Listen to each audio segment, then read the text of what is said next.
ମାନେ ଆଜି ସ୍ୱର ବର୍ଣ୍ଣ ପଢିବା।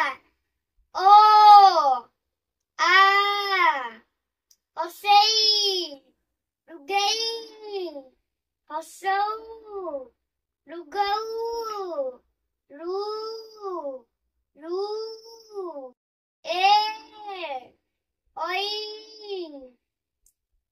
ও ঔ। ଆମେ ପଢିବା ବ୍ୟଞ୍ଜନ ବର୍ଣ୍ଣ।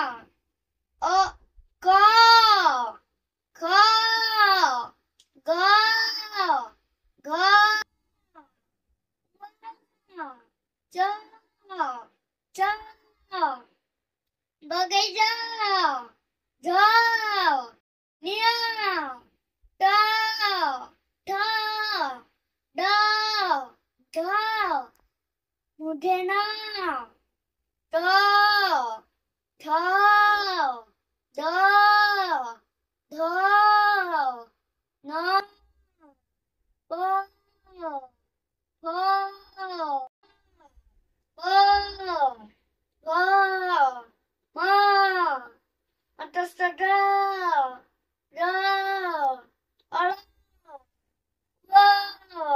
ତାଲବେଶ ଉନେଶ ଅଣଚାଶ କିୟ ଲ ଅନୁସାର ବିସର୍ଗ ଦଣ୍ଡ ବିନ୍ଦୁ। ପିଲାମାନେ କାଲି ସବୁ ମନେ ରଖି ଆସିବ, ନହେଲେ ଲାଇକ୍ ଓ ସବସ୍କ୍ରାଇବ୍ କରିବାକୁ ଭୁଲିବନି। ମୁଁ ଆହୁରି ଭଲ ଭଲ ପାଠ ପଢେଇବି। ମୁଁ ଆଜ୍ଞା ଆସୁଛି।